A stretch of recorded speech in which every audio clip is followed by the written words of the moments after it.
so much diversity, and so much opportunity Right. to really pursue any path that you desire, and for me, Mm-hmm.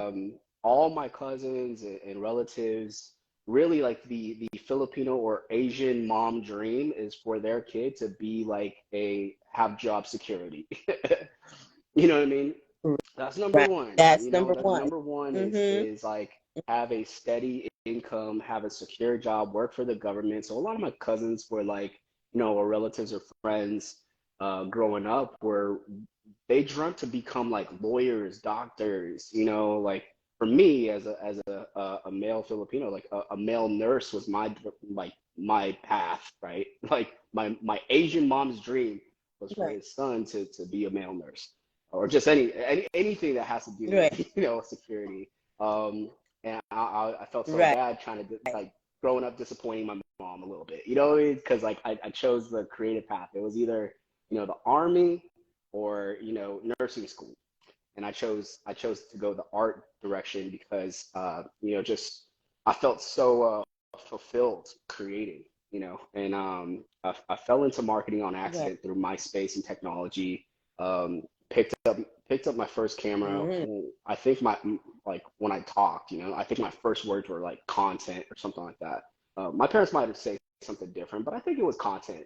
And I was just very, I don't Mm-hmm. know, like attracted to like the creativity and expression, the freedom I saw creatives and just people I looked up to in film and music. I grew up in skateboard, punk rock, and hip hop culture in the West Coast. So like I was so magnetized to the culture because of the freedom they had and expression in their art and craft, right? And then once I found out that people actually made a living doing that, it was game over for me. I was like, I Mm-hmm. need to do everything I can to figure out how to be in that industry and have job security. So I grew up very Right. Right. entrepreneurial.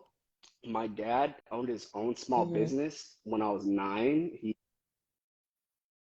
mechanic he worked with machines and like he was sharpening carbide tools and saws. He had a 700 square foot kind of like off like a warehouse, super small. My job when I was 9 was to sweep the floors, answer the phones. He taught me so much about entrepreneurship that I don't think he even recognized at the time. He just needed me to do something that would preoccupy my time because I had growing up, I didn't realize I had ADHD and hyper functioning anxiety. And before it was cool, like I think everybody now in 2022, because of the pandemic, everyone has ADHD.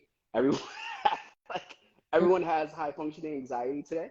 Um, but I grew Yes. up with it, before it was cool, and I needed to preoccupy my time because I was such a like hyper kid. I wanted to do everything. I wanted to try everything. I think my dad had put me through all kinds of things, extracurricular activities like karate, taekwondo, piano, like guitar lessons, like arts and crafts, all kinds of things just to discover, like just to give me an opportunity to discover what I'm capable of doing. And I absolutely love and appreciate and respect my parents to give me that opportunity. Not a lot of kids has that opportunity to express themselves. So I'm very grateful that I grew up in Right. that community, that culture, in that house where they allowed me to explore what um, what brought me a lot of fulfillment. So my dad taught me about entrepreneurship at a young age. I picked up a camera very young and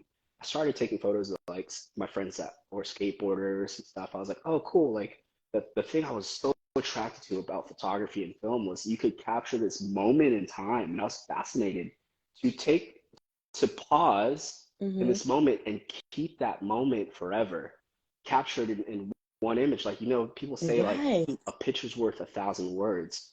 That means like, what does that mean Right. for a video? That's worth 100,000 words, 1,000,000 words.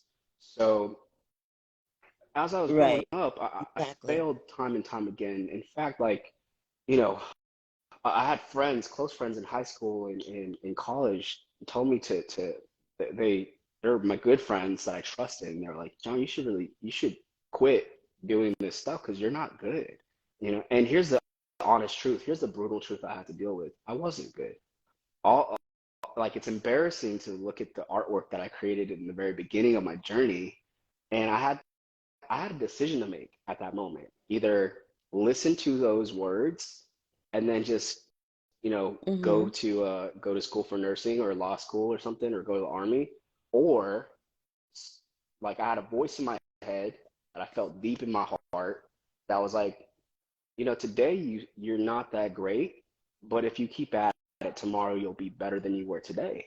And you know, Right. creativity, you know, production, like you know, you're very familiar with that. So, you know, over time, Mm-hmm. the compound effect of failing and trying and trying and trying again is actually what we call, it's a seasoning. Like you're aging your craft. You know what I mean? So over time, although I Mm-hmm. failed, I used this, I was like, you know what? I'm gonna dedicate a year to a craft every year, because I remember one time my dad sat me down and he was like, John, like, look at you. I see you doing all these things and you're pursuing all these things, which I enabled you to do that. You're a jack of all trades and a king of none. And I was like, you know, those words, Right. anybody could be kind of like, first off, offensive to some people because they're like, you know, you're a jack of all Right. trades and a king of none. But I think it inspired me because I said, my dad, I was like, Dad, the thing is, he's like, you got to pick one and just pursue it. And I was like, Dad, here's the problem. I love all these crafts. I love all these creative outlets. So what I did take away from that was time and attention to a craft will help you master the art. And once you mastered one thing, you can move on to mastering the next. So I, at that moment, pursued every year. I told myself, I'm going to spend 365 days mastering a craft, whether it's photography, whether it's editing, whether Right. it's filmmaking, whether it's, I need to do something that I'm uncomfortable doing, and I need to master the art. And I was doing that ever since, you Right. know, I was in high school, and when I left high school, and I went to art school. And it taught me so much about life, taught me so much about artistry.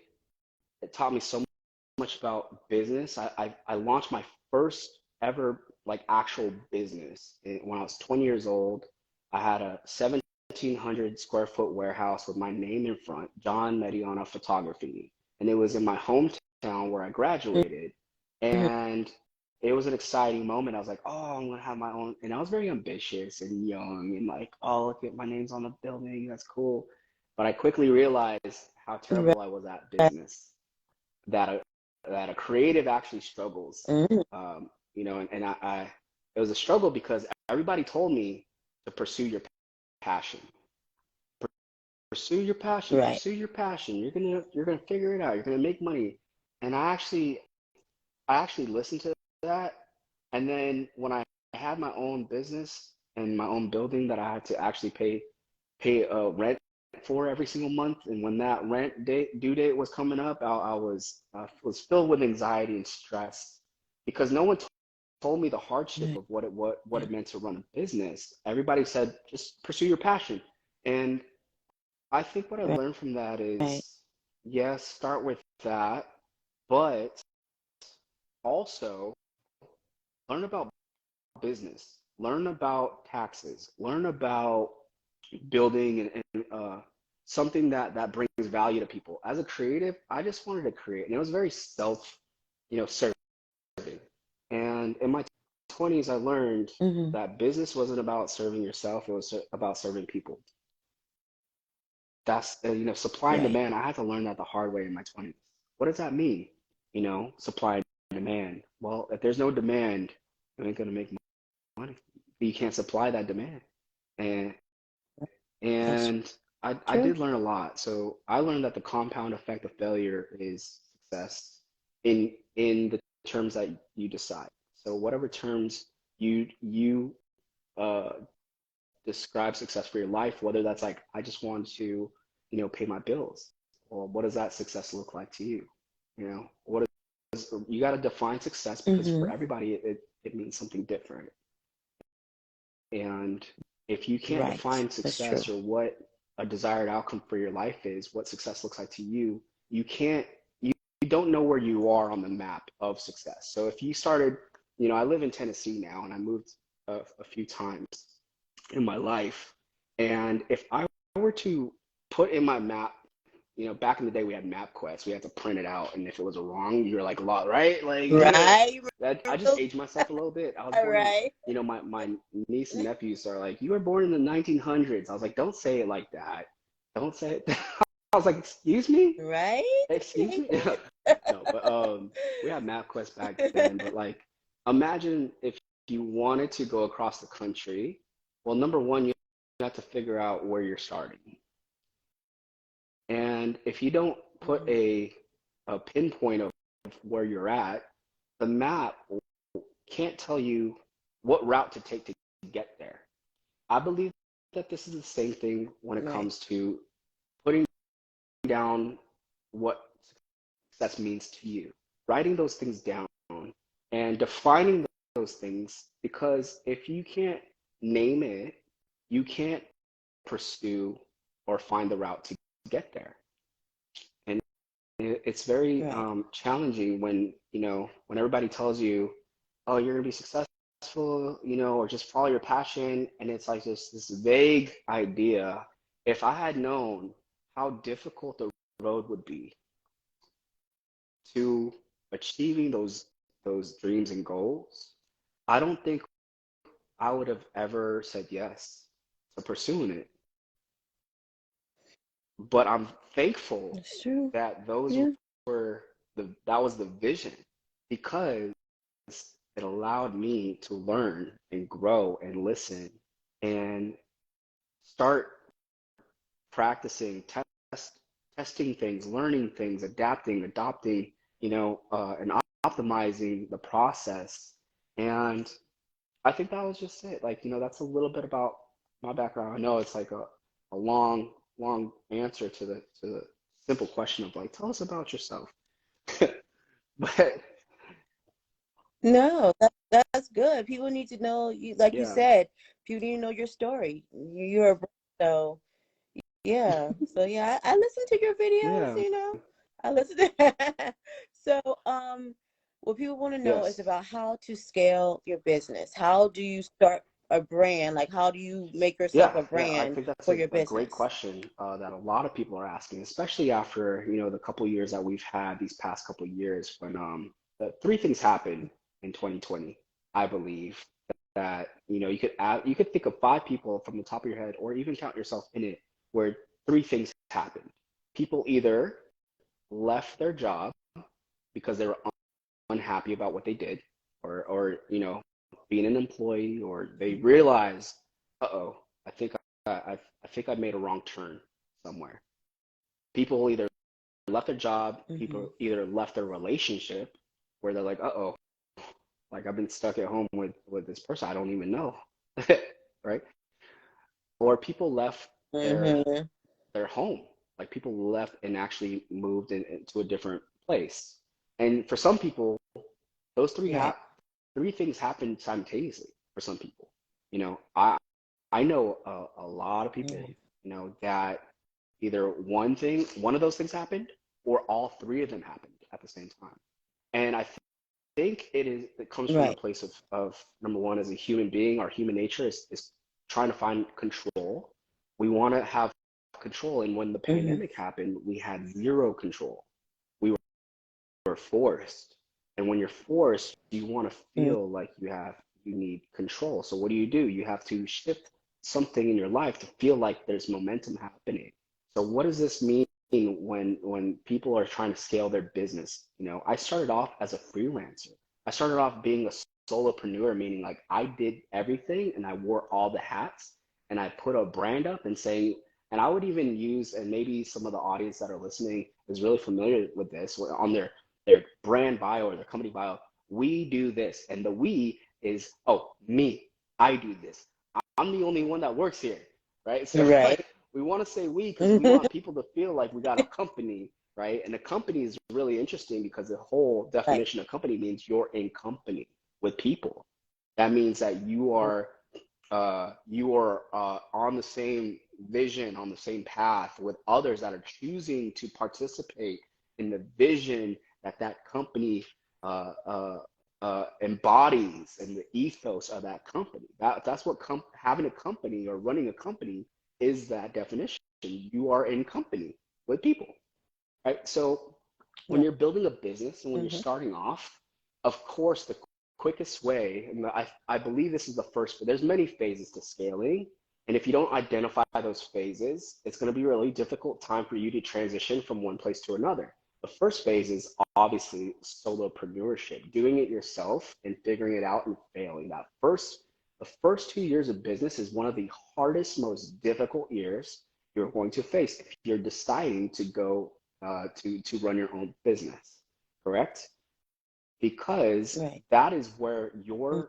your systems and processes and your product and everything that you had in your mind, the dreams that you have, gets put to the test.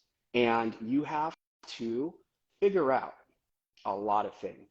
And the things that are really cool is because of technology today, we didn't have that growing up, right? We didn't have YouTube, we didn't have the internet, we didn't have Right. the searchability to type in Google, well, what's the best way to start your job, or start your business? What are the top 5 tools and resources do Mm. I need to know that I'm ready to scale my business? We didn't have that back then.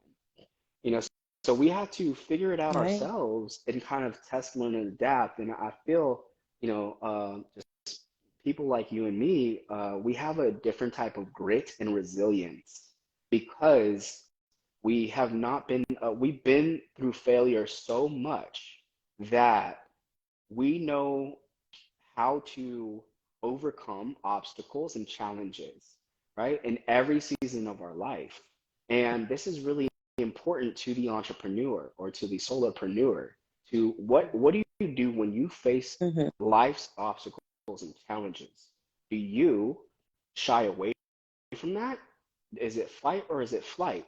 You're like you move from one idea to another idea because of you hit a wall in every season of your life, like I have in my 20s. When I hit a challenging obstacle, I typically tend to flight. I'm like, okay, this was really hard. Let me go try do something else. Maybe this wasn't what I was supposed to do, you know. But then over time, you Mm-hmm. build that grit and that kind of like that strength of resilience, and it takes time. For some people it takes a short amount of time, but for others it takes a lot longer, right? And they keep on working the Right. dream, and they're like, one day I'm going to make it, one day I'm going to be able to provide for my family, one day I'm going to this business like is going to be renowned, like the world's going to know, right, the hard work that you put in. And that is the hope. So number one, phase one is you do it yourself, DIY. All right. And in Right. that phase, you have to identify what exactly your product is, what is your service, what exactly is your business plan. And if you haven't sat down and thought about your business plan, meaning what is a business supposed to do? The purpose of the business is to make money. And obviously the byproduct of that is energy, freedom, time with your family. You get to make money on your own terms. And let me tell you, Right. entrepreneurship and starting a business is not for everybody. It's it's not. It really Right. takes a certain amount of grace, a certain amount of ingenuity, a certain amount of temperament, because we all have different backgrounds and different characters and personas as a human being. We're so, you know, dynamic as human beings. So it's really good if you're thinking about starting a business, ask yourself, well, what am I good at? Is it better for me to be a solopreneur and wear all the hats, or is it better for me to find other people and bring them along the journey that I'm not great at? Like taxes. I don't do that. I hired someone to do my accounting, right? And that's a hard lesson, by the Mm. way. Like that was a hard lesson to learn. Like, okay, because as a business owner, you want to feel like you have something to prove, especially for people like us, like myself, like, feeling like, okay, I'm a Filipino. I'm one of the first Filipinos in my family to, besides my dad, to pursue entrepreneurship that you know, didn't say like, oh, I'm gonna be an employee at this job, and then when I turn 55, I'm gonna retire and have my pension, right? And for me, when I heard my relative, like nothing.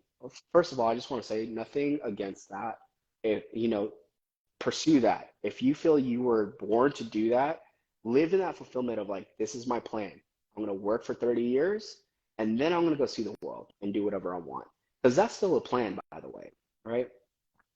So I respect that. Mm-hmm. But for me, I think what's interesting is I think about, this is going to go very dark very quickly. I think about death often and always. I do. I had my Wow. first encounter Okay. with death at the age of 4. My grandma passed away right next to me in a car, and she was in her 80s, and I didn't understand it. And that was my first encounter of life is fleeting, and it's fleeting fast. And I think in my life, I've just experienced so many close people to me that passed away that it continuously reminded me Mm-hmm. how fragile life is. So when I heard, well, you should work a job and then retire with a pension, what I really heard was waste your time in life, and then by the end of it, you can enjoy it.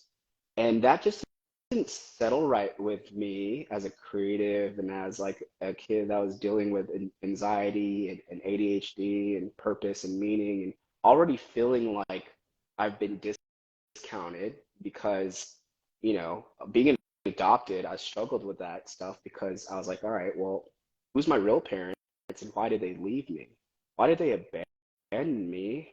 Is it because I did something? Was it because I'm a mistake? Did they not want me? Like I had those thoughts as I was growing up, very young, but I had to wrestle with those Oh, things. wow. But what it taught me was no, everybody's been designed, whether or not you believe in the universe, whatever you believe, God, the universe, whatever it is, we can look up to the sky and be like, wow, like this is, the world is big, the universe is huge, and here I am in this moment of time, like 80, 90 years, that breath of time that we're a part of in the season that we're in now. Why was I born at this time instead of 1600s? Why was I born at this time than early? Or why was I born this time and not later? So those are the questions I have to wrestle with as a solopreneur, by the way, and understand, what is my mission? What is my purpose? What business do I want to start? If I were to focus on one thing and wanted to number one, find out what brings me fulfillment. Number two, what is other people's involvement in that story? I had to wrestle with that idea of purpose. And when you're building a brand, you should, really consider thinking, what is your brand purpose? That's number one. What is the Mm-hmm. purpose of your company? Because I don't know if you ever, when you start a business, they give you a number, almost like a social security number, but it's called an EIN number. Yeah. You have a few Right. of them. I have a They few of give them. you Yeah. Yeah. a number, meaning like that is your new company identity. They actually call it an identity Right. number, right? And you got to Right. realize, oh, that's like birthing a child, right? Like I got 2 boys, I got 2 kids, and I'm like, wow, I just like my wife just birthed a human being. That's insane. They have their own identity. Mm-hmm. So for me, when you want to build a brand or scale it, you got to, number one, not think about the structure as far as like if you're building a skyscraper, you think about, oh, like that's a beautiful structure. I'm a fan of architecture. I love architecture. I love design. I don't think like, oh yeah, if I wanted to build that tall building, a skyscraper, I know that I can't start with the exterior. It needs to start, you got to build downward, right? First, the foundation, lay it out. So if you want to scale high, Mm-hmm. or if you want to grow your brand wide and tall, you don't start with the visual expression of how people see your brand. You got to start with the foundation, which is, what is the purpose of it? If this is a new identity that you're Mm-hmm. birthing into the world to serve a purpose, you have to understand, number one, what is the purpose of your brand? Number two, what is the vision you see as the business owner for your brand? The vision is a little different. Like when you hear purpose, vision, mission, it's very cliche. What's your purpose? What's your mission? What's your vision? But people don't recognize those are three different things. Number one, the purpose is, what do you truly believe this business was designed for, right? The design of it, intentionality. Mm-hmm. That's what purpose is. Number two is a vision. What do you see as the business owner? What do you see your vision is? Do you see in a year's time, 5 years' time, who are the people that you want to help, and how are you going to help them? What's the vision? I want to see, for us, for our company, I want to see more CEOs. I want to see 100,000 CEOs become content creators, right? Whether they're Fortune 500, whether Mm. they have Wow. a $5 million business, whether they are a small business. If you're a founder or CEO or executive, I want to see you become a content creator, because if you could share your story, more people will be inspired and learn from your past mistakes, right? So that's my Mm-hmm. vision, to see 100,000 entrepreneurs tell their story through video and become a content creator, right? My mission is different. My mission is, how do I make that happen on a daily basis? I call this my assignment, right? So what's my assignment in Mm-hmm. this season? What's the vehicle and mechanism to achieve the vision of my business? And this is all found in process and systems, the daily process and systems. No one buys your product for your product. People buy and work with you and become a client or a customer of yours because of your process and your system.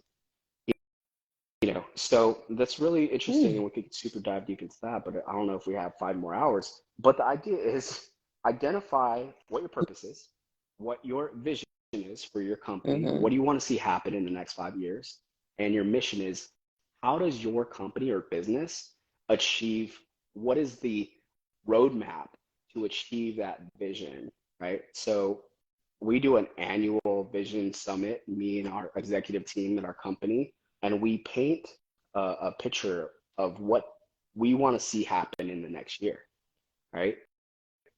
So this is really important because it's our North Mm-hmm. Star. It keeps us focused, laser focused, by the way, laser focused. I can't, as a creative and ADHD and all that stuff, I don't have one idea. I have a million ideas, and they're all $1 million ideas. But the, the honest, brutal truth I had to realize was, I'm one person.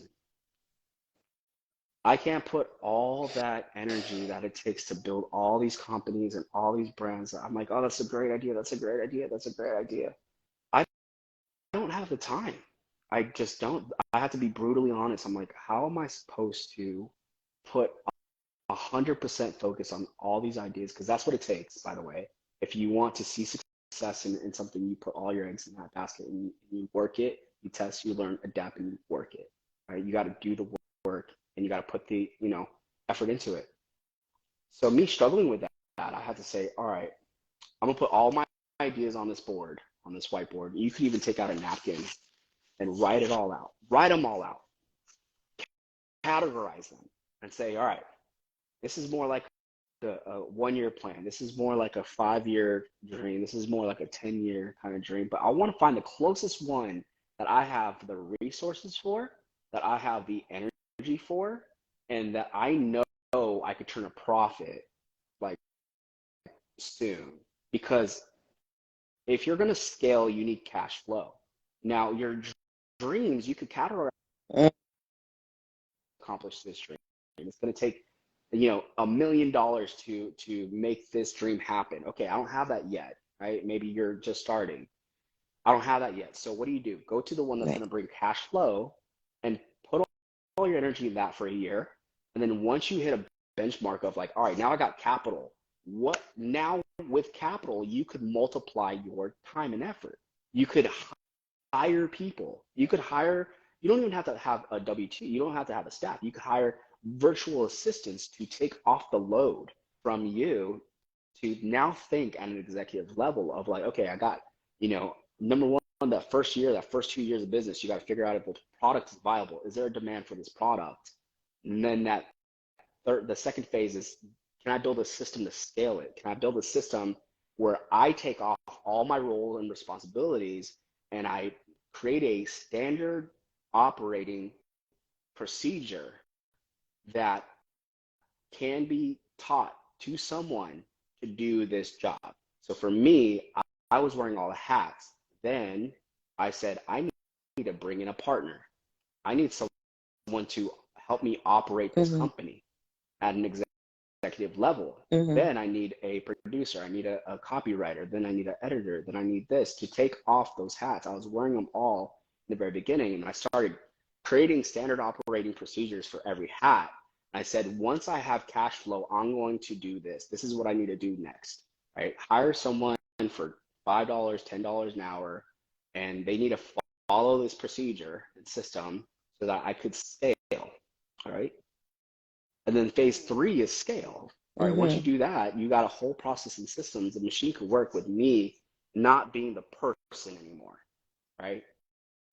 So Right. if you have a small business or you have multiple ideas, my suggestion would be find the one that can make you cash flow.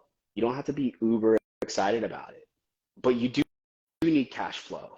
That needs to happen. You need capital. Mm. And we have a saying here at EVG, and it's make wealth and do good, right? So you got to make wealth, not just for you, but I have a responsibility to put food on our team's tables. They have their families. I carry Mm-hmm. that weight on my shoulders every single night I go to bed. And I'm like, man, if I Oh, can't figure this out, my team's not going to eat, right? That's a big responsibility. right. You know, not just my It team, but my is. family. I got 2 kids. I got a wife. I got a mortgage. I got insurance. I got stuff, the bills, right? So Right. it was a brutally honest conversation of like, okay, number one, do I have the temperament and capacity to do this? Or do I just want to freelance? And that's okay too. But if you desire to build a Mm. business and build a company and create more margin and freedom for your life, then you have to think about systems and processes and start taking those hats off and then scaling that. So I hope that helps. I know it's a long rant about that one question, but Oh no, no, it's very that's what I like about you. You're very detailed about explaining things. And I think a lot of people don't know what it takes to really, have a business. Most of these people, they see maybe a face to someone, but they don't know there's yeah, 10 or 20 other people behind them helping start this business, to scale the yeah, business. They don't know. They just yeah, think it's one person. that's So, correct. And like yeah. it's so funny because like when I decided to launch an agency, I had to also I found so much humility because I knew I couldn't do it on my own, and it's no more the John show. My team, I and I'm gonna take a time to pause it and celebrate my team and the people behind, my brand and what I've been doing. They're the real heroes in my story. Truly, to decide Mm-hmm. to work in this company day in and day out, activating their superpower and their creativity. I had to find people that are passionate about what they love to do and say, yeah, I want to serve that vision. And I needed to create a Mm-hmm. opportunity for them to use their superpower and champion the culture that I'm creating here. And that's really tough to Right. do because it takes time to find those people.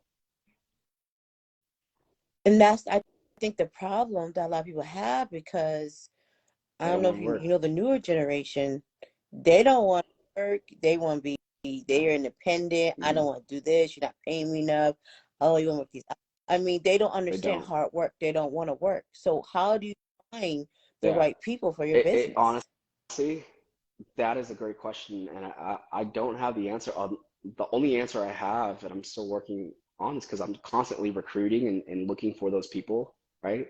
It is really about putting Mm-hmm. yourself out there and asking the right questions and putting yourself in a place to attract those people. That's why I love, making content and publishing here on Instagram, TikTok, YouTube, because it does two things. It's not just marketing, by the way. Everybody thinks like, oh, it's marketing. It's not just marketing to get more sales or to build more audience. In fact, it's one of the best recruiting tools I have, because when people start watching, if you're Mm-hmm. creative and you're watching my content, you're like, oh man, I love what he's talking about.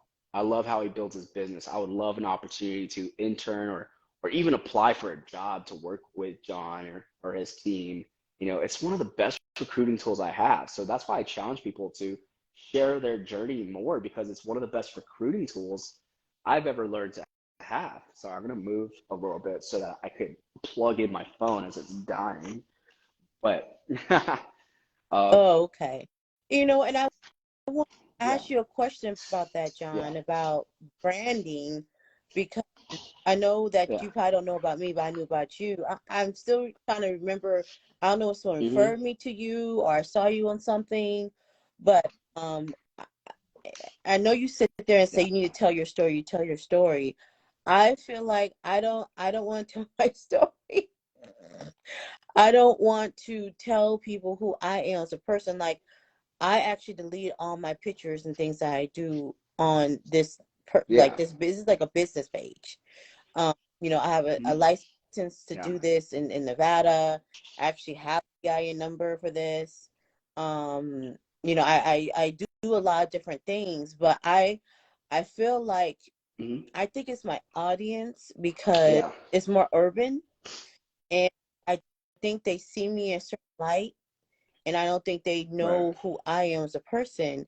And like you said, your story of how yeah, you were raised, they understand me yeah, as being a Black female and the way I was raised and things. My practices and what I've learned, yeah, because it's so different than theirs. So that I really don't want to share my story because I don't think I would really yeah. resonate with my audience. So that's the reason why I've been kind of just like, I do these interviews like that, like this, and then Of course, yeah. people And don't really see me too I much. absolutely Yeah. understand. I absolutely understand where you're coming from, because I was there, and I didn't want to. And if, when you build a brand, I remember when I first asked companies, I'm like, so who's your audience? I'll ask a company whether they make a product or a service. I'm like, who's your audience? What's your product? Who's your product for? And they tell me everybody. That's the first thing they say. Everybody. I'm like, wait, what do you mean everybody? They're like, yeah, I wanna serve everybody. I want to make a product for everyone. And I'm like, good luck, man. Like, good luck, because you can't. You just can't. I don't want to say it's impossible, but it is impossible, because not everyone is going to like your product or like you. Everybody is going to have their opinions about you. Everyone's going to have their opinions about what you do. And listen, like, we're in the industry of media and marketing and entertainment. And the thing is, like, it's already a losing conversation, because there's Yeah. other there's other brands out there that have the money to just completely saturate and dominate the industry. And people that, like individuals like us, it doesn't give us a fighting chance or a side. So what I think about the most when I talk to these companies and CEOs about, their audience and stuff, and why aren't you sharing your story and all that stuff? So your story is a super hero. to champion and create more likability for those that are supposed to do business with you. And I just realized in the very beginning that I can't Mm-hmm. serve everybody. And I'm still wrestling with that. As a business owner, I want to work with everybody. I think, I find people very Yes. fascinating, and I find, you know, that I was like, man, I really want to help people, just everybody. I think everybody, and I'm like, wow, those thoughts really, I think, what it did is it, it really handicapped my opportunity for growth. Um, I, I, what I did was I really didn't provide an opportunity for me to actually speak or share my story because I was afraid of what people would think and what people would say, and I just wanted to be liked. I think that it comes from Mm-hmm. a place of like just wanting to be liked and just wanting to have a successful business, you know. And Yeah. for us, warm-hearted, generous, lover of people that we are, we come from a place of like, well, Mm-hmm. if you just knew my story, like, I know that you would love my brand.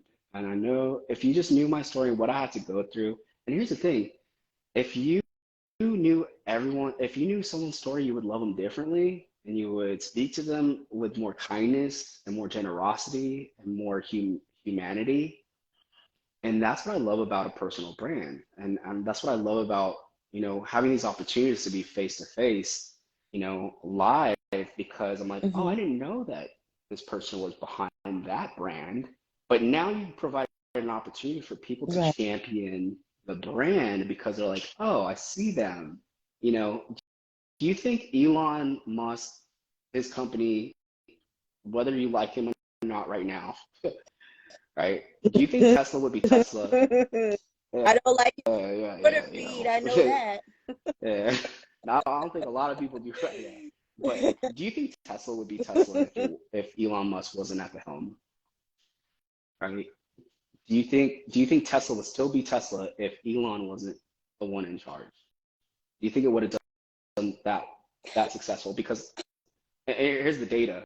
The data shows that the answer is no, because there's a dozen of other car companies that produces electric vehicles, but you don't hear about them, and no one says I want to Mm-hmm. buy them. But wasn't Tesla like the first company to really come out with the electric cars? Or Well, no? remember the Prius? Was there other There companies? was some ideas. Hybrid was, and here's the thing, like technology evolves, but Picasso wasn't the first cubism artist. He was just known as the first, successful cubism artist. And in fact, Mm-hmm. Picasso uh, made thousands of art pieces, but only 200 of them are considered masterpieces. So Mm. what I've learned about art and Okay. history is you have Picasso, which everyone's like, oh yeah, he's the grandfather of cubism and abstract painting, and his artwork is worth millions of dollars. But if people dug deep and was like, oh, he wasn't the Mm-hmm. first artist to do that. And in fact, all his pieces aren't worth $1 million. The people that put the value and price on those paintings are the ones that bring value to those paintings, right?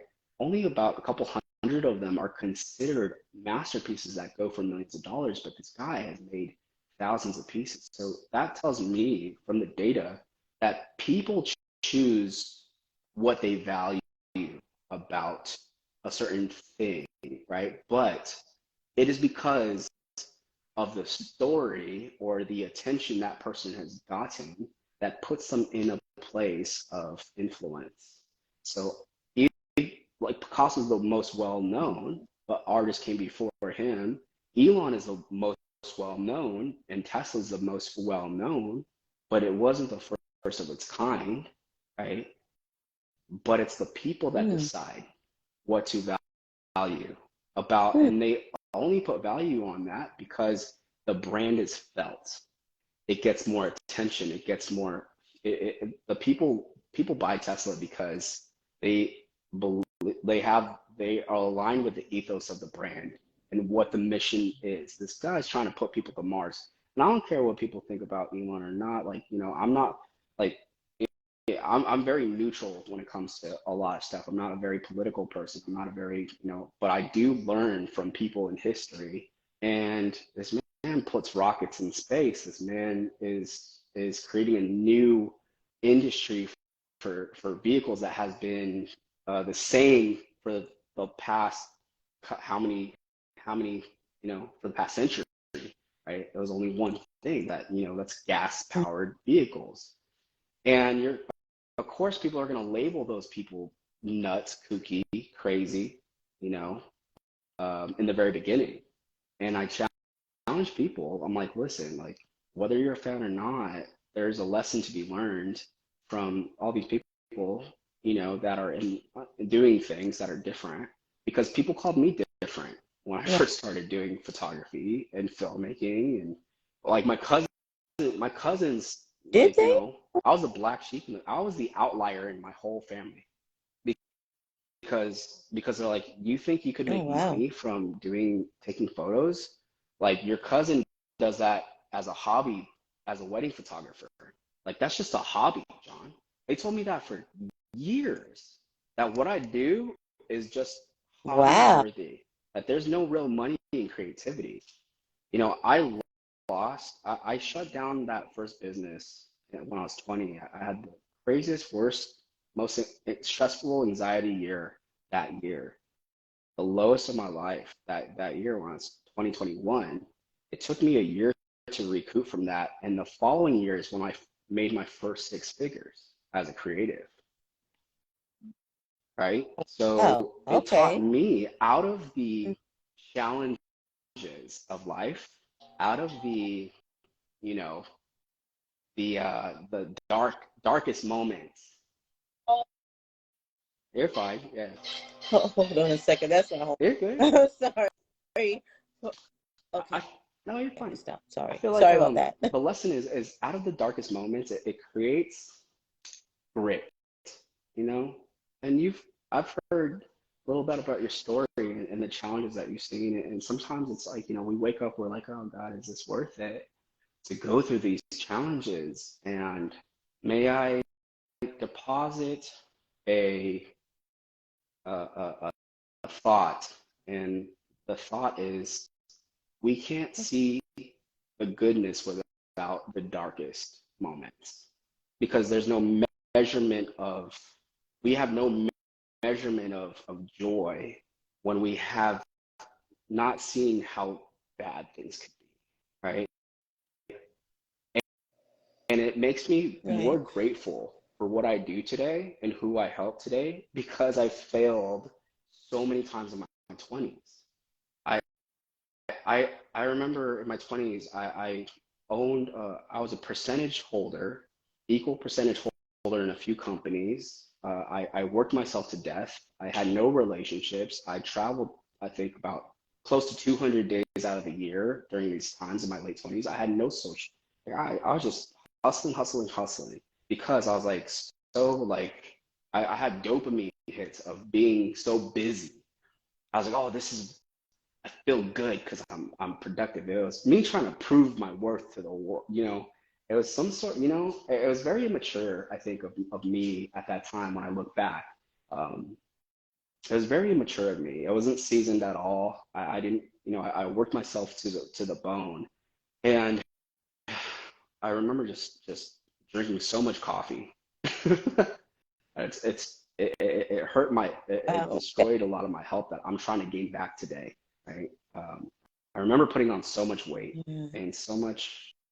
When I turned 30, I gained, like, I think, like 70 pounds before my wedding day, and I was Oh. crippled with fear and anxiety, and bless my wife's heart, like, being the most supportive, and gosh, she really was the hero in my story. She has been, and she always is. And that she was there to help me through, like, these challenges. I made a whole lot of money. It was a lot, but it was at the detriment of my Mm, health and my social life. And I had to wake up and realize this thing that I was trying to achieve. When I got there, it was like, oh, is this what it feels like? There's something missing. There's a fulfillment thing that's missing. And I decided, I was like, all right, I'm just gonna stop and just pause. I'm gonna fall in love and get married, and then just figure it out. Go back to zero and figure out, the lessons that I learned. Can I continue those lessons and challenges and learn from them?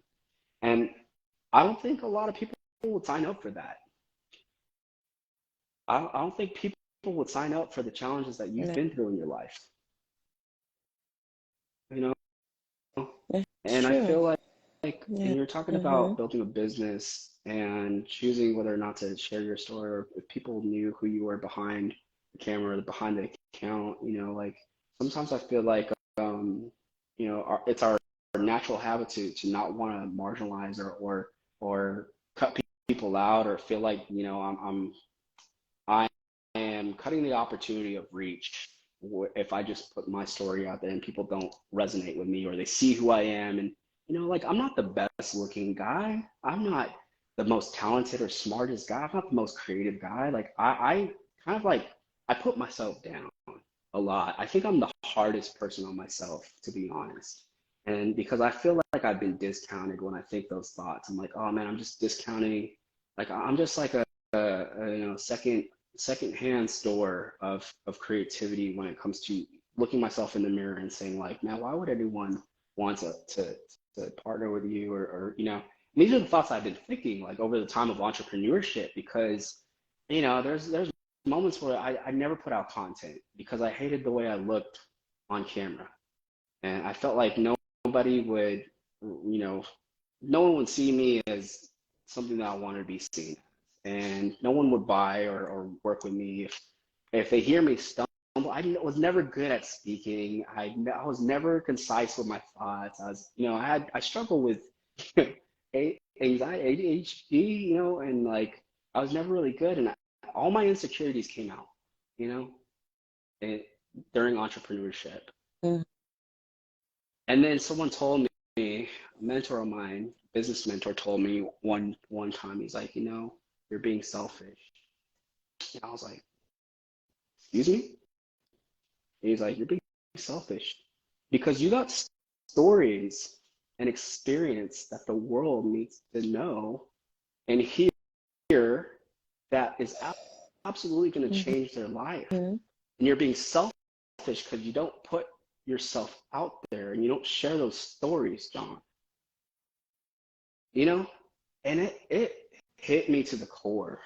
I was like, oh my gosh, like I have one life. That's it. All you get is one, and all you get is this moment, or at least that we know of. Like, this is the moment that we have. And if you don't share your Mm-hmm. stories or your lessons, the things that you learn, or maybe a lesson about business, and a lesson about like some mistakes, some challenges you overcame, you don't share that. How can the world learn from, like, they can't learn from you if you don't tell that story. They can't be inspired, or you can't create the impact that you deserve, that you want to see in the world, if you don't do it. And that challenged me, and I was like, okay, I'm making a commitment. I don't care what I look like on camera. I know I need to tell my story, and I'm so uncomfortable. By the way, at the very beginning, I was so uncomfortable. Like, I was nervous, a hot, nervous wreck. I remember one time I was asked to speak on social media and do a workshop, and I was overthinking things and going down bunny trails. I had no straight thought, and I remember that moment that I felt. I was just so nervous, and I was so afraid of what people would think about me and what they would take away, that I flopped. I'm just gonna be real. It wasn't a TED talk. It wasn't a home run. I failed. I don't think anybody remember, like, I don't think anyone got anything out of that workshop that I did. It was in San Diego, and but what happened was, it pushed me towards the right direction of facing my challenges and fears of being in front of people. And I started Mm-hmm. building that uncomfortable muscle, you know, and like it's just like hitting the gym, you know. It's like, okay, the first day workout, the next day you wake up after leg day, you fall like a deer, like Bambi on ice. And you're like, oh, this is uncomfortable. Right. Why would anyone want to do this? Right? Why would anyone want to choose this? But when you keep on going back and putting in the work and doing the reps, you realize that you actually become stronger, more resilient, more focused, more clear. You have a path to achieve what you see and what you desire. I'm back on that gym life now, and that's hard being in my the mid 30s and being a dad and a husband and the busyness of work and all these things to find time. I have to wake up at 4 in the morning just to get my gym like session on. It's not, I don't, it's not fun. It certainly isn't, you know, something that people are like, let's go to the gym at 4 in the morning. That sounds great. But Right. in the hard things, you find this beautiful story of overcoming and building your tolerance to grit.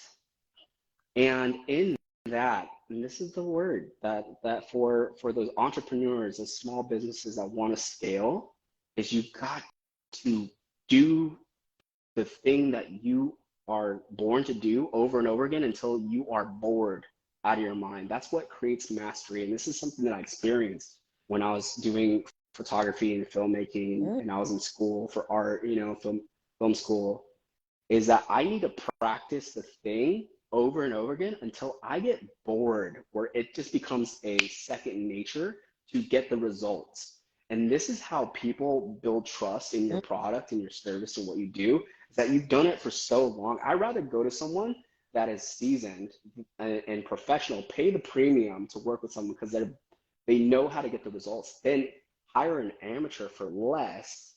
You're going to spend more money. You think it's expensive to hire a professional, wait till you hire an amateur at what they do, where you're the test you're the test rabbit for their product. It's not going to fly. Like, you want to work your small business to a point of you wake up and you just know it. You know who your clients are, you know what their problems are. You want to be in so close to proximity with their pain, their problem, their desires, their outcomes, their common beliefs about the limiting beliefs that they have, that they tell themselves every single day when they wake up. You want to be able to speak to that as a Mm-hmm. business owner. That you hear all the time that you're just bored of hearing the same story, and don't get it twisted. Like, I'm not saying like, hey, do something and just be bored. It's like you just know it so well that you become a master of the craft and you find purpose in doing the thing over and over again. Okay, hold on 1 second, John. Mm-hmm. Because I'm live on TikTok and there's some people in here. If you guys have any questions, I'm live on Instagram on TME News.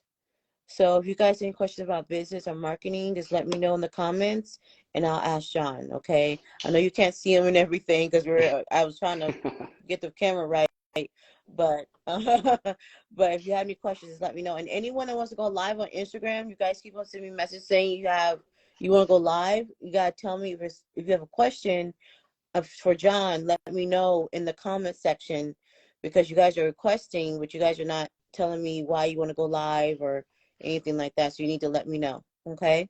All right. Just want to let everyone know that. No, Okay. that was Continue, really it. John. So, Sorry about that. a long answer to that really simple question about building your business and scaling. It's found in the repetition. If you want to scale, you gotta just continue you gotta put the reps in, you know, because the more you do it, the more you hear the Mm-hmm. common kind of objectives from clients or customers, and then you could design a better system or process or service that will serve those problems, that will actually solve those problems.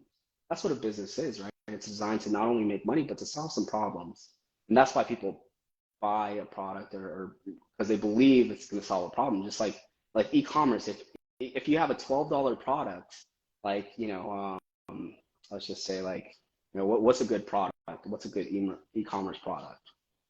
Like Um, um, lashes. All right, lashes. so like a simple thing, like let's say you run a lash business, and what is the problem that you're solving?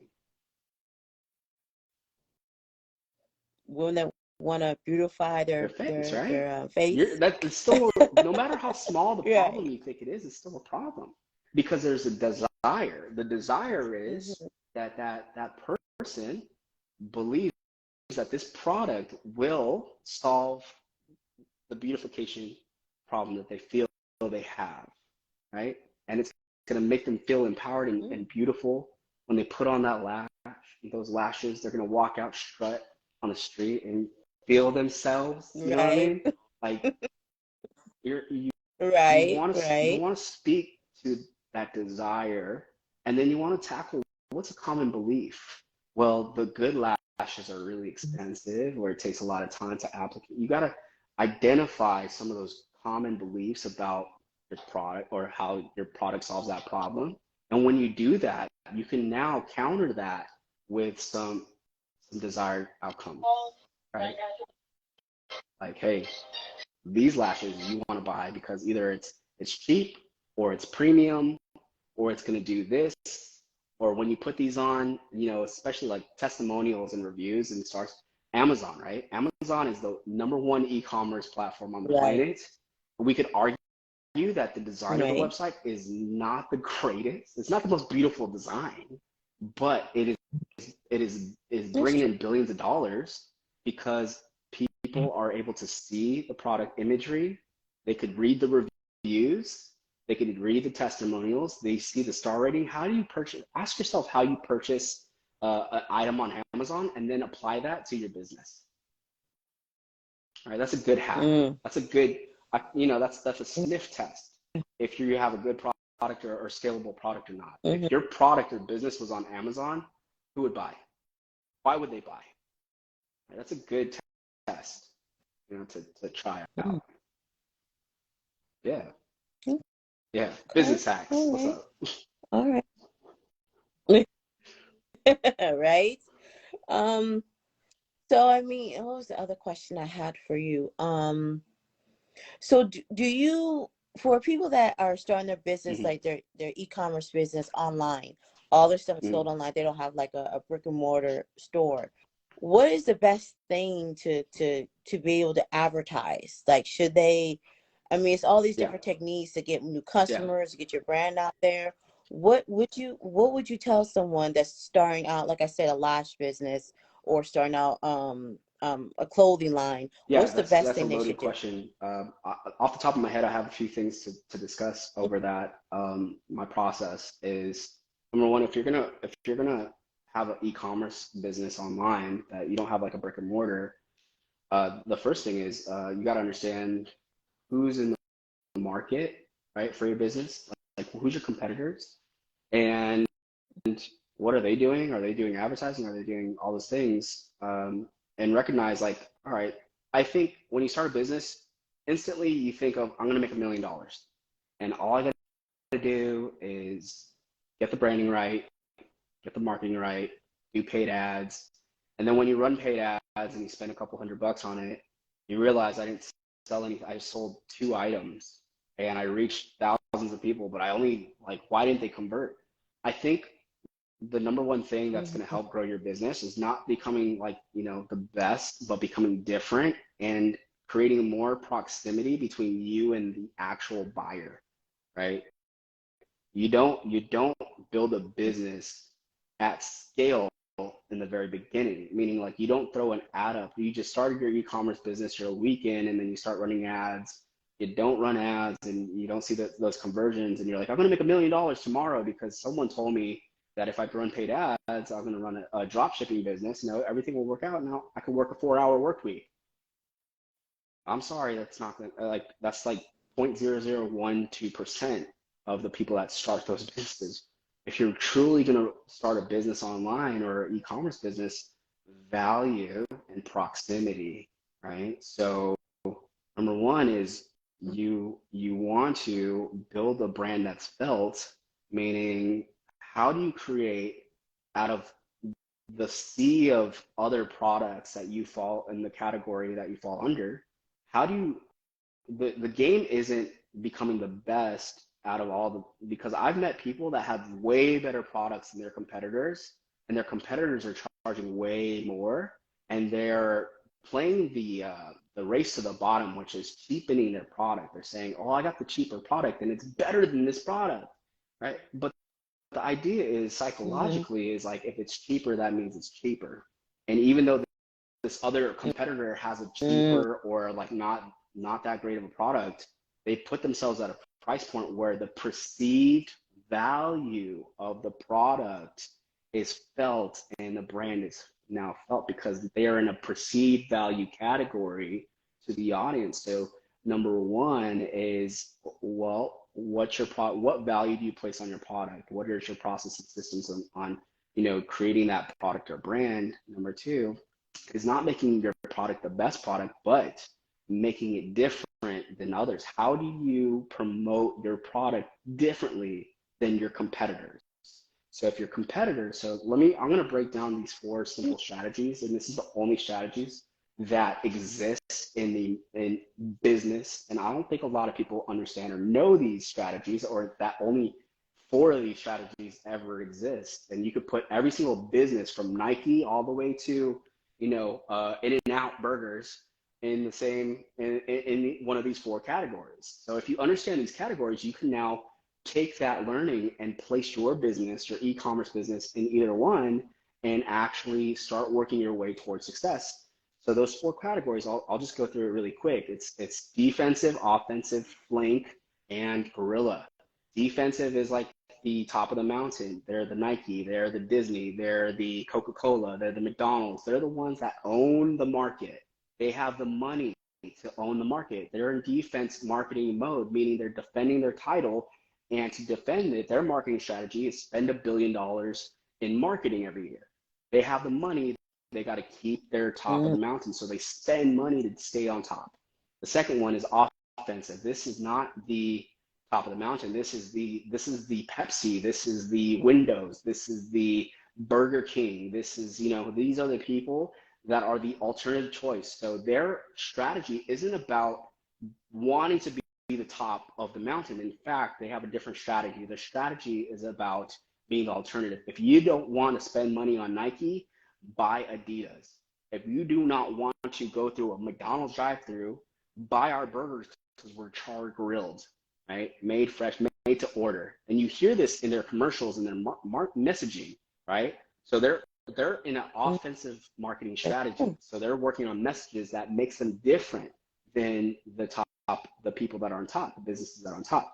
The third one's my favorite, and this is a chapter out of Netflix versus Blockbuster. Flanking is a war term, meaning if you have this giant, company that owns the market, can you as a small business find a small, painful gap that their customers that they don't serve, the customers that are complaining and all that stuff, they're not serving them. There's a gap, right? That they don't see, a blind spot because it's so big that they don't care, right?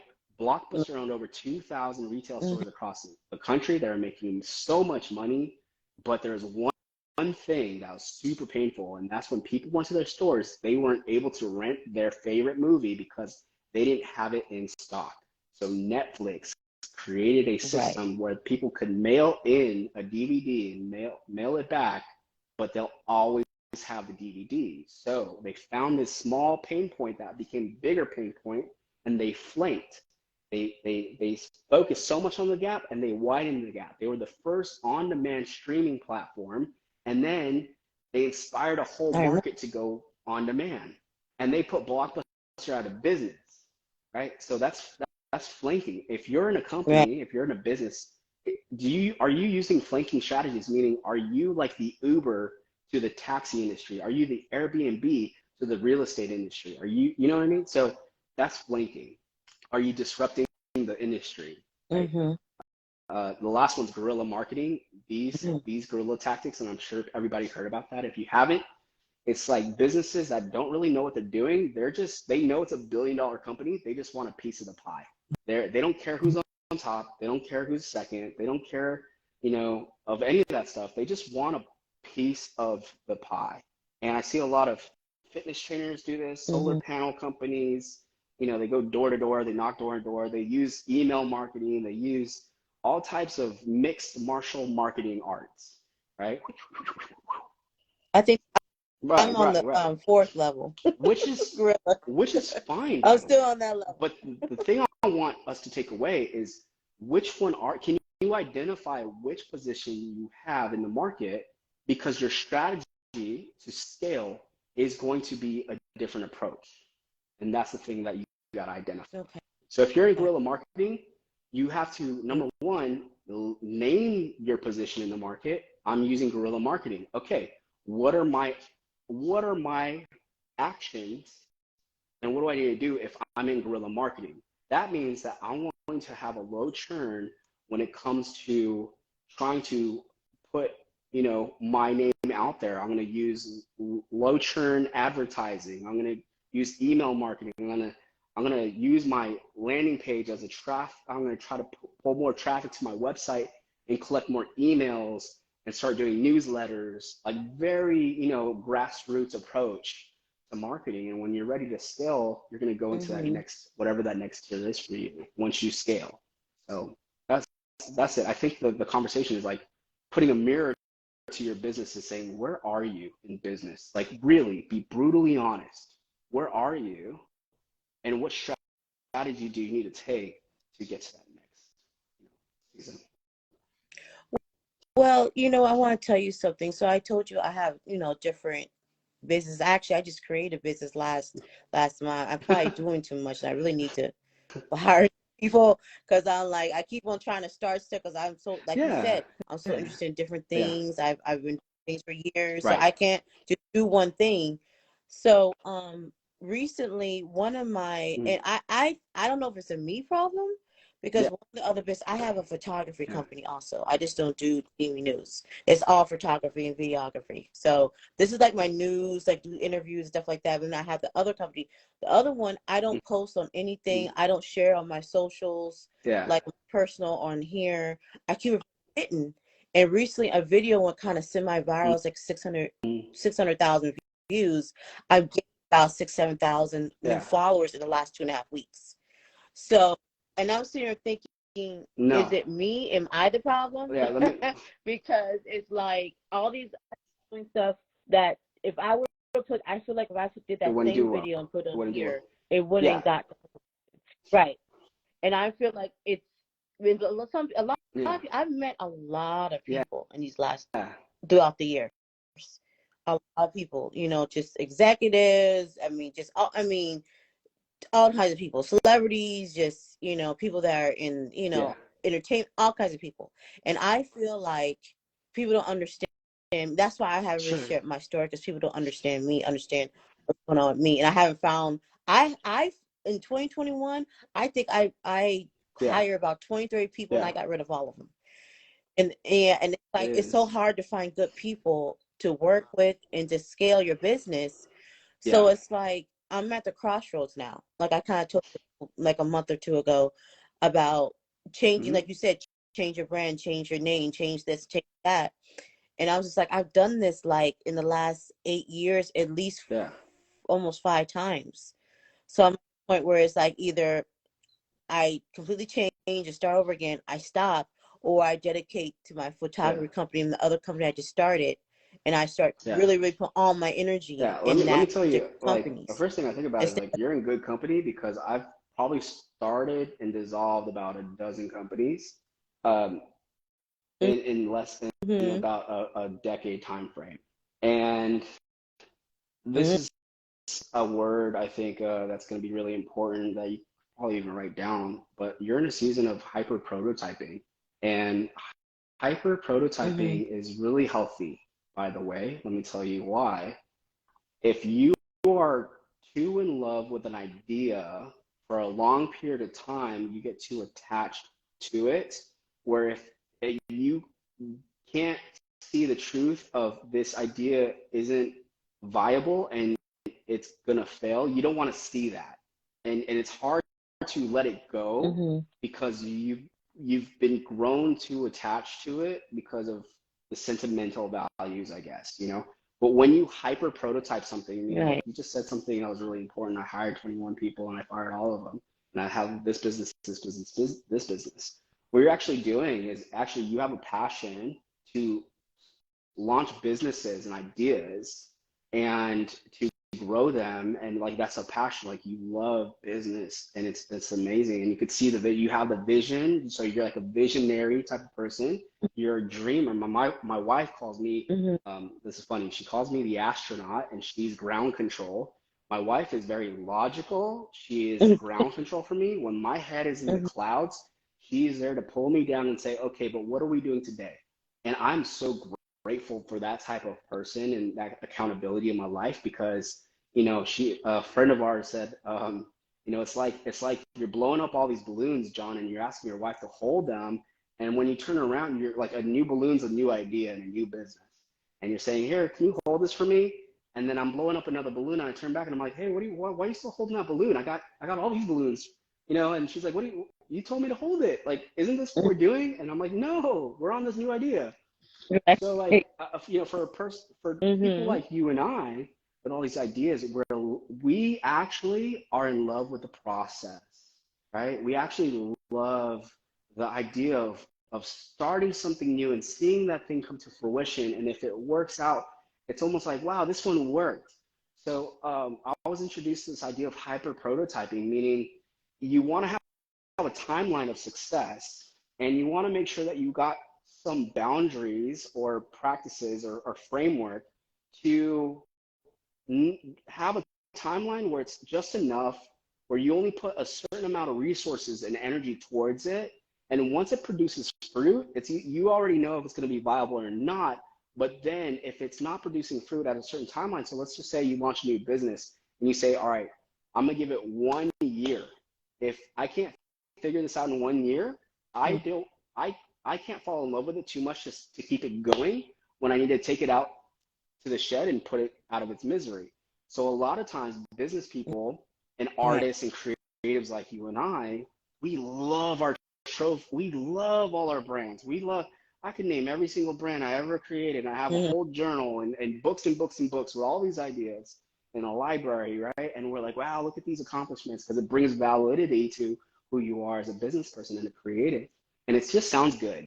I run 5 companies. Right. Like, I run. But if none of those Mm-hmm. companies ever take off, or none of those ideas are actually working, because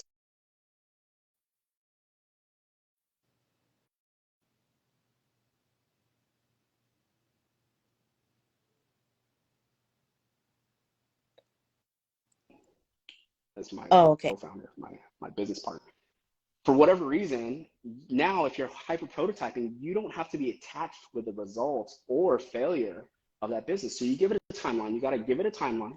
You have to give it an amount of Mm-hmm. resources. So let's just say you want to start a business and you're like, all right, I'm investing $5,000 and I'm going to give it till X amount. Name the benchmark. So something called key performing indicators. Give me in 3 months. I'm so passionate about it. Is it producing money? Is it producing cash flow? Is it difficult to manage? Is it, so these are some questions you want to put as boundaries for you, so that once you hit a certain amount of time and it's not working out, you're not afraid to move to the next one and invest your time and resources where you could have invested into the thing, testing things out. Maybe it's the timing. Maybe it's the wrong audience. Maybe it might be the right product, but a different industry. You know what I mean? So you want to mix and match and test out, hyper prototype the message, the product, the audience. There's so many things to test out, that because you love the process of building things, this will be actually a great tool for you, right? To test things out, mix Mm-hmm. and match. Maybe it is a brand. Maybe I hire a new designer to help rebrand something, right? Maybe I go on Fiverr and find 5 designers and I pitch them almost like Shark Tank. Hey, give me 5 designs And the most one that resonates with you as a brand, you run with it, and then you find an audience fit, and then you know, X, Y, and Z. There's so many things you could possibly do when it comes to the brand. Maybe if you're really attached and say, no, this is the one, and I believe in it, you got to have the grit enough to sustain it and have the wisdom enough to say, I know this is a business that's going to thrive and bring in cash flow. So I will make the sacrifice, or I will commit to this and see it through. Because sometimes you could be Mm-hmm. digging and digging and digging. And just like that one meme where those two people were digging a tunnel, one was like, all right, I'm done because I don't see anything happen. And the other one actually goes through and finds the Right. gold. You know, it's a compound effect. You know what I mean? So the compound effect, like you were right there. It was about to pop off, then you gave up, right? That is my, I guess, as an artist or creative, one of our biggest fears. If we stopped, It I is. could, you know, It really I is. shoulda, coulda, woulda. It would have just been, ha ha ha. You know what I mean? So like for people like you and me that love the Mm-hmm. process, that love building businesses, starting them up and down, number one, give yourself grace to test, learn, adapt, fail, optimize. You got to give yourself grace. You know, that's number one. You got to be kind to yourself. Kindness to yourself. Be like, Mm-hmm. hey, like maybe we did have a couple hard years. You know, and the thing is, like, with time, like I'm a, you know, I've been in this creative space for a long time. At first, in my earlier years, I used to get really upset and very bitter towards new creatives. Like when the DSLR camera became a video tool now, and people were just jumping in on it without going to film school like I did, and they were making a lot of money, and they were just doing it, and they only picked it up 6 months ago, and I was like, I was bitter at first because I was like, you don't even know what I had to go through to learn all this stuff and get to where I'm at. And here you are, you picked up a camera 6 months ago and you're, you know, making, and that was such a, for me, a reflection of what I had to wrestle with internally as a human being. And it wasn't fair for them because they, like, because we've been so, like, you know, we're veterans of the craft, right? It's not fair because Mm-hmm. they picked it up and they were so Mm-hmm. passionate that it actually, because of technology, propelled them to accomplish those dreams quicker than we were, right? Because of the timing. Right. So I could be bitter, or I could be like happy and be like celebrate with them and be like, I'm so happy for you. It took me forever to get, and you have such a better advantage, you know, in the technologies that we have today. I should celebrate that because man, it took me forever to figure that out. You know, I got to learn something from you. If you come at life with like, I have so much to learn, let me tell you, you're gonna have so much kindness for yourself and kindness towards others that you can't help to succeed in anything that you touch. You know what I mean? Yeah. So Right. long answer again. I'm very winded, as you could tell. No, it's good. It's so much. I'm learning a lot, John. I mean, I learn a lot from your videos and what you say on Instagram, and I just wanted to share this with other people so they can kind of have, like, I think a lot of people think it's what people do is Yeah. easy. Some people think being creative is easy, and they think it's filming, Yeah. taking pictures, and Yeah. editing, Yeah. editing, editing. It's so, oh, that's nothing, Yeah. but then they don't know. They don't know I don't how know. the long hours. They don't know you make this one Mm. video. It takes you 5 hours to make a 30 Yeah. second video because you're redoing this, you're adding this, you're changing this. Oh, I don't like this. Let me retake this. Yeah. It's a Yeah. process, and a lot of people don't They don't. And understand that. you know what's You crazy to know. me is like your craft and artistry and professionalism shows when you make it look easy as, as a creative. And here's the Mm, thing, we shouldn't get punished because we can make stuff look good and easy when it comes to, when I say punish, I mean the value exchange. Creatives are always at the bottom of the totem pole in any business, by the way. I used to work for a huge agency, and the creative team had a office in the back of the agency building, like physically. We were in the basement, overlooked, mm, underappreciated, overworked wow. every single time. But if it wasn't for our creative uh, you know, outputs, right, our creativity, it would have never drove business for the agency. They can't function. The whole agency couldn't function without our job, right? But we made it look easy where, Right. I got emails, same day emails saying, hey, I need this video done and blah, blah, blah in 15 different ways. And by the way, every time you make a version, I'm gonna have revisions for you to create, but it needs to get out by 4 p.m. I'm like, you gotta be kidding me. What creative, right? Well, what that taught Right. me was never fall in love with my first version. I probably, I never, it taught Mm. me patience. It taught me productivity, hyper testing, different versions and never falling in love with, because we want to create masterpieces as business owners and creatives.